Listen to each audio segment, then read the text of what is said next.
कि एक बार लक्ष्मी जी ने भी भगवान विष्णु से पूछा कि हे विष्णु, आप मुझे बताइए, हे नारायण, कि इस संसार में आपका इतना ऊंचा ग्रंथ है भगवत गीता, इतना महान है, इसके बारे में बताइए कितना महान है।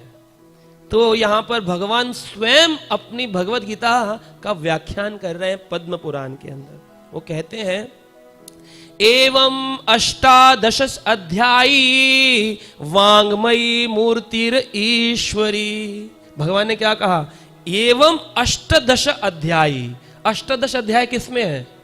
18 गीता में। एवं अष्टादश अध्यायी वांग्मयी ईश्वर मूर्तिर ईश्वरी। भगवान की वांग्मयी मूर्ति है भगवत गीता। अगर उसके 18 अध्याय हैं, ये अष्टादश अध्याय मेरी स्वरूप है। कहा, अच्छा आपका स्वरूप कैसे? तो फिर व्याख्यान किया भगवान विष्णु ने। लक्ष्मी जी को कहा, 5 अध्याय जो प्रारंभ के हैं, इनको मेरा मुख जानो। 5 मुख, 1 2 3 4 5, 5 मुख जानो। विराट रूप का दर्शन करा रहे हैं। 5 मुख जानो। और जो इसके अगले 10 अध्याय हैं, 6 से लेकर के और 15 तक, जो 6 से 15 तक अध्याय हैं, 10, इनको मेरी भुजा जानो। 10 भुजाधारी विराट रूप महाविष्णु, 10 भुजाधारी, मतलब 5 इधर 5 इधर, 10 भुजाएं हैं जो अगले 10 अध्याय हैं, और 5 वो हैं जो मेरे मुख हैं।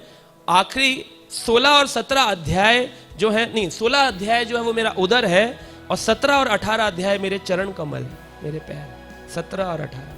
तो आप एक बार इमेजिन करिए भगवान का वांग्मय स्वरूप मूर्ति का 5 मुख हैं, 5 अध्याय, 10 अध्याय, 10 भुजा हैं, फिर उधर 16वां अध्याय, 17 18 भगवान के चरण कमल है। तो इस तरह भगवान ने कहा, एवं अष्टादश अध्याय वांग्मयी मूर्तिर ईश्वरी। भगवान की मेरी स्वरूप है ये। तो भगवान की गीता को जमीन में नहीं रखना चाहिए, ईश्वर की मूर्ति है।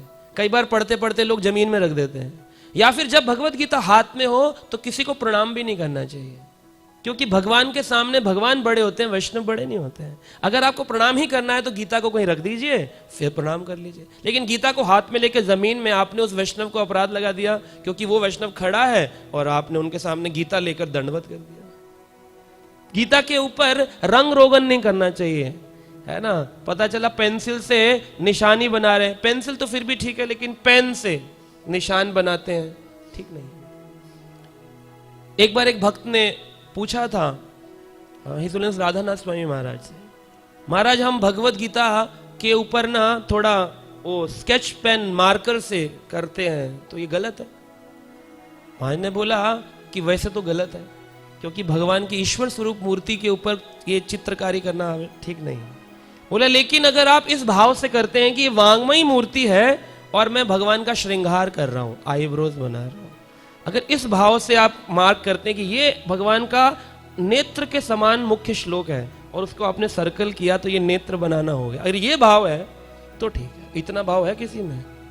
अगर इतना नहीं तो फिर मत करो। आप भगवान की मूर्ति स्वरूप को लगा पड़े हो, पुस्तक समझ करके मोड़ रहे हैं, टेढ़ा कर रहे हैं, जमीन में पटक रहे हैं। पहले जमाने में देखा कैसे रखते थे गीता को, पूरा लाल कपड़े के अंदर रखते थे। वो अलग बात थी कि पढ़ते नहीं थे, लाल कपड़े से खोलना प्रभुपाद ने सिखाया, लेकिन रखते थे। उनसे सीख सकते हैं कुछ प्राचीन लोगों से, है। तो ये है, तो भगवत गीता का बहुत मुख्य रूप भगवान बता रहे हैं यहाँ पर।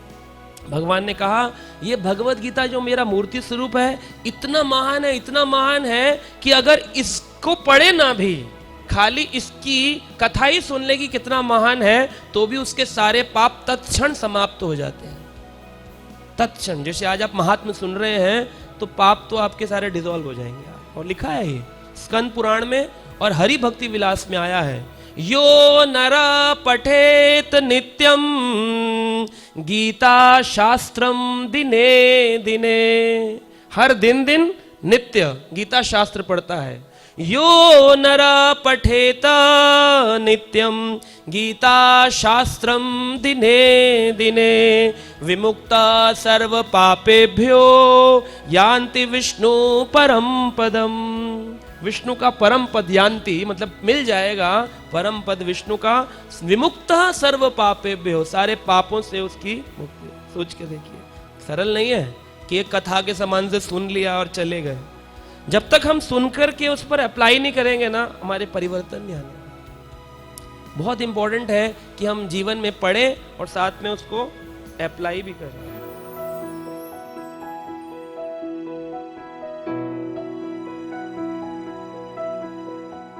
Subscribe now and press the bell icon. Never miss an update.